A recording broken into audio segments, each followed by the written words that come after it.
Oui, merci beaucoup, cher ambassadeur de la paix, en train de suivre la formation deuxième niveau de l'école africaine pour la paix. Juste, c'est le chapitre 1 du niveau D. C'est la suite qui commence maintenant. Merci et bonne suite de la formation.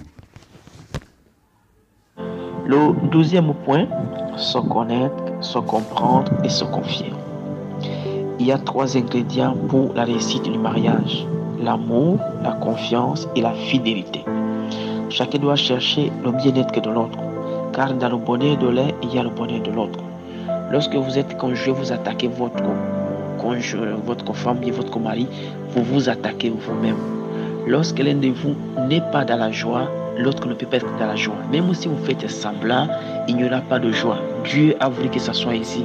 C'est ainsi qu'on dit que l'homme et la femme font une seule personne. 1 plus 1 égale 1 dans le cadre du mariage.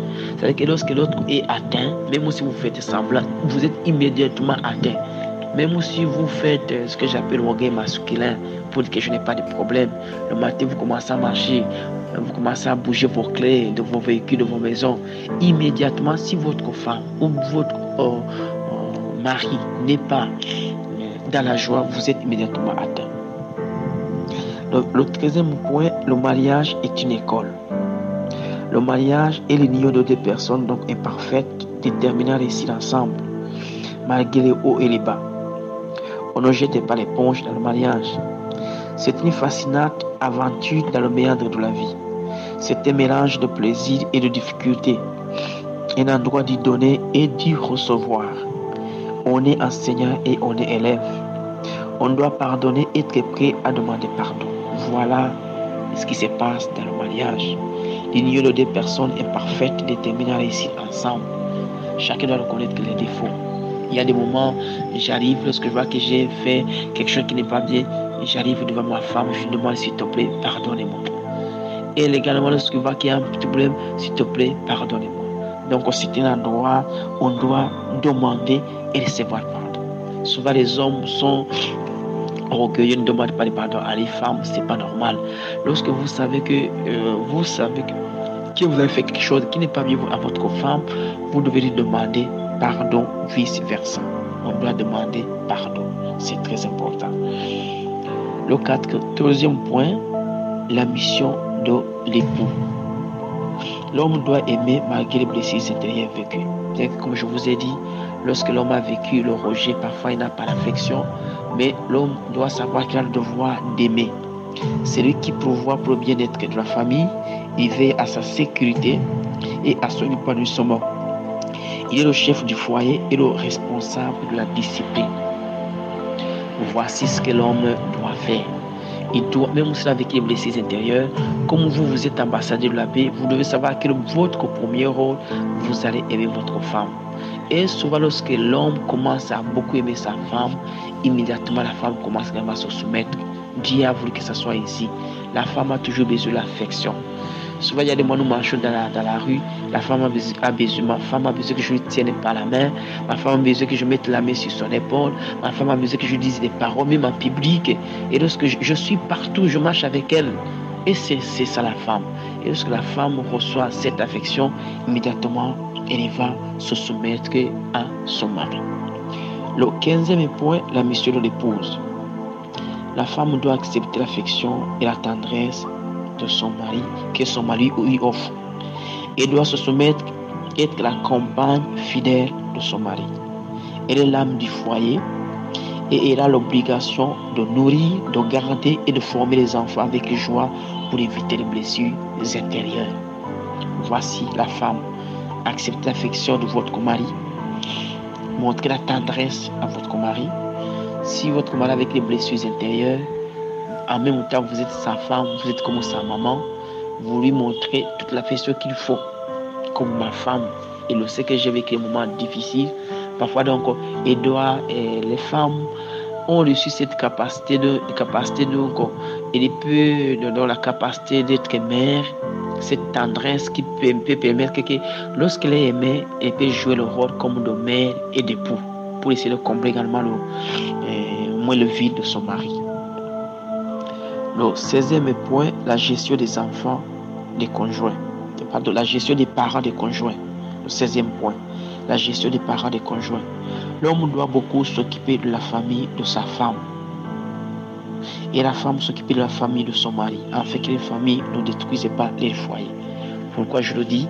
Si la femme veut envoyer des choses dans sa famille, de préférence c'est le mari qui doit le faire. Il appelle ses parents, je vous envoie un peu des cadeaux, je vous envoie quelque chose. Parce que les enfants, les parents ne pourront pas haïr les filles. Maintenant, il faut que l'homme, ce soit l'homme qui envoie, en fait, qui est lié d'affection entre l'homme et les parents de sa femme. Également vice-versa.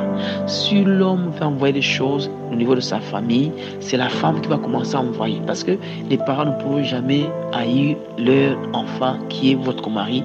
C'est la femme qui doit commencer à envoyer, en fait, qui est maintenant les liens entre la femme ainsi que les parents de son mari. Si vous ne faites pas ça, vos familles vont commencer à passer. Ils passent derrière l'homme ou la femme.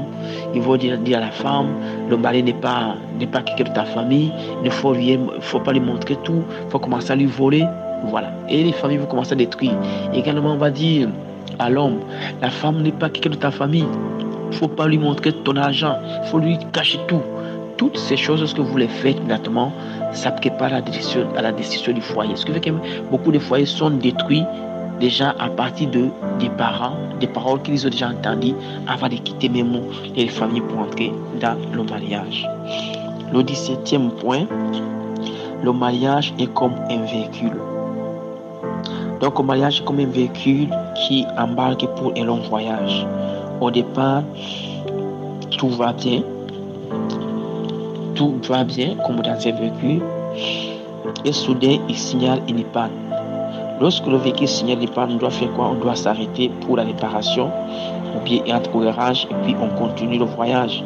Dans le mariage, également, le carburant de l'amour peut s'épuiser. C'est le chemin du bonheur conjugal. On peut marquer une pause, réparer et continuer. Souvent, lorsque je suis avec ma femme, il y a des moments, on se dit on va s'arrêter ce soir, on va faire le bilan de notre mariage. Qu'est-ce qui n'a pas marché? On s'assoit, dit ma femme. Exemple, ma femme me dit cette semaine, tu m'as pas acheté ceci, tu m'as pas donné les bisous, on n'a pas marché ensemble. Moi, si je dis ceci, cela, et on essaie de s'entendre pour trouver une réponse. Vous faites cela, on doit s'arrêter en certains mois pour faire le bilan. C'est très important, faire le bilan du foyer. Ça permet de réparer, de corriger les erreurs et d'avancer. Au cas contraire, il y aura des frustrations de l'un et de l'autre. Vous avancez, mais vous n'avez pas le bonheur qu'il faut dans votre foyer.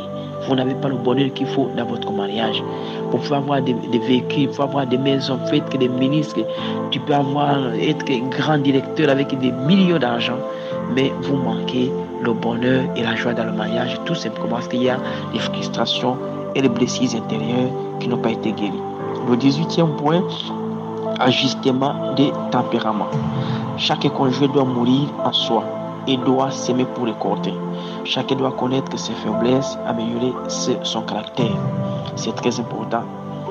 Chaque conjoint doit accepter, je me suis marié pour aimer ma femme, je me suis marié pour m'attacher à mon mari. Donc je dois laisser tout en arrière.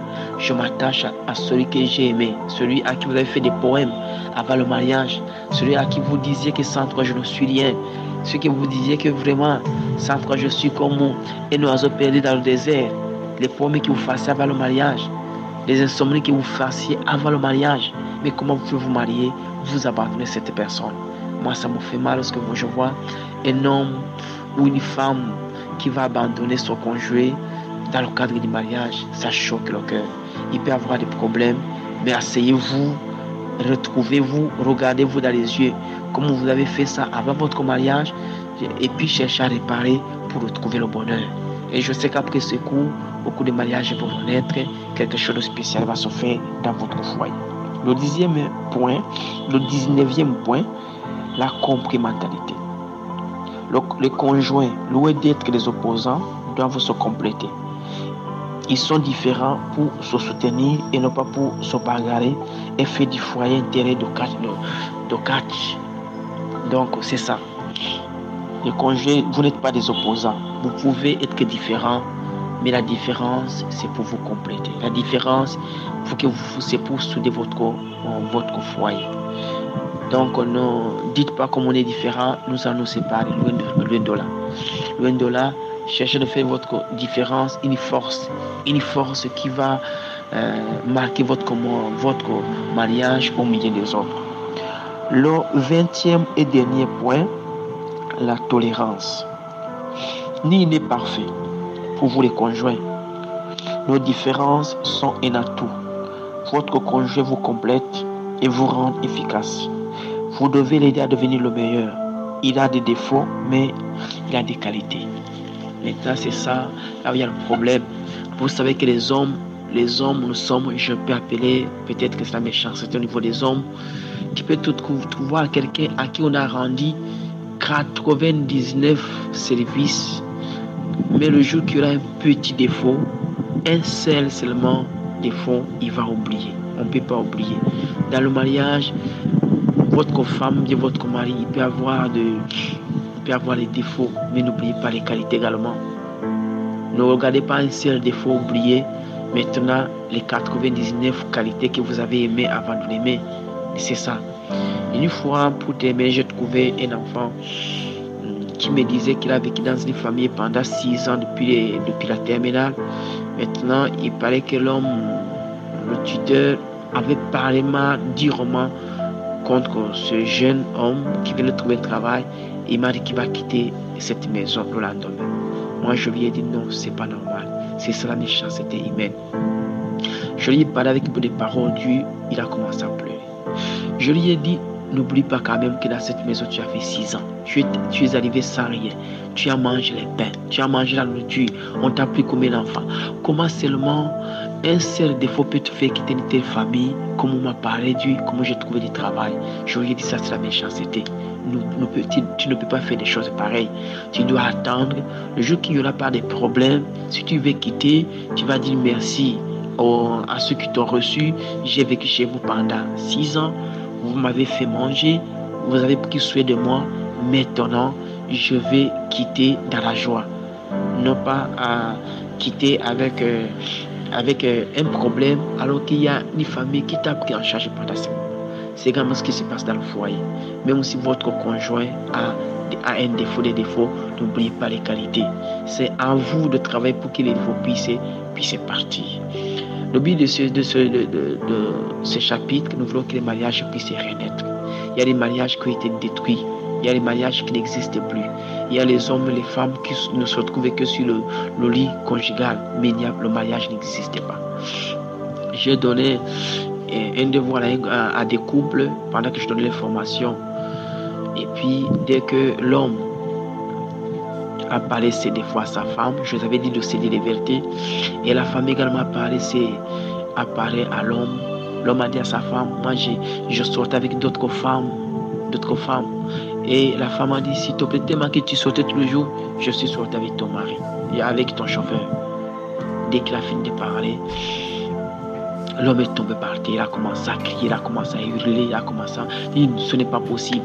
À la fin, ils se sont tenus main dans la main, ils se sont pardonnés. Ils se sont pardonnés. À la fin de la formation, les deux se sont mis devant, ils ont dit qu'ils ont fait beaucoup d'années ensemble, mais notre mariage vient de résister aujourd'hui. Chacun avait sa propre vie, chacun avait ses propres ambitions, mais aujourd'hui on s'est dit toutes les vérités et j'ai pardonné à ma femme. Désormais c'est ma femme. Jusqu'aujourd'hui ils sont ensemble, je les connais, ils marchent main dans la main parce que les choses qui les séparaient, ils ont mis tout ça dehors et je peux dire que le bonheur a commencé. Et lorsque l'homme et la femme sont unis, Dieu a fait que les choses soient ainsi, les cœurs des enfants reviennent vers les parents. Et si vous n'êtes pas unis, les enfants vont manipuler les parents. Ou soit tu vas commencer à aller du côté de papa ou de maman pour essayer de s'opposer contre les conjoints. Vous n'avez pas voulu entrer dans le mariage pour que vous ayez des enfants remplis de blessures intérieures, pour que vos enfants demain puissent vous maudire, pour que les enfants puissent se moquer de vous, pour que les enfants puissent avoir honte de vous. Comme certains enfants, je vois en Europe qui se suicident pour dire que nos parents nous ont abandonnés. Comme ils ont abandonné, nous avons été violés dans les maisons familiales. Papa et maman n'étaient pas là, ou bien ils n'étaient pas là pour nous accorder le bonheur. Et j'ai été violé, j'ai été détruit par un cousin parce que mes parents n'étaient pas là, par un grand frère. Personne n'a pris soin de moi Et voici, si je suis détruit, c'est à cause de mon père, c'est à cause de ma mère. Donc, évitez ces choses. Et je sais qu'après ces cours, beaucoup de mariages vont renaître, chers ambassadeurs de la paix. Merci beaucoup. À très bientôt.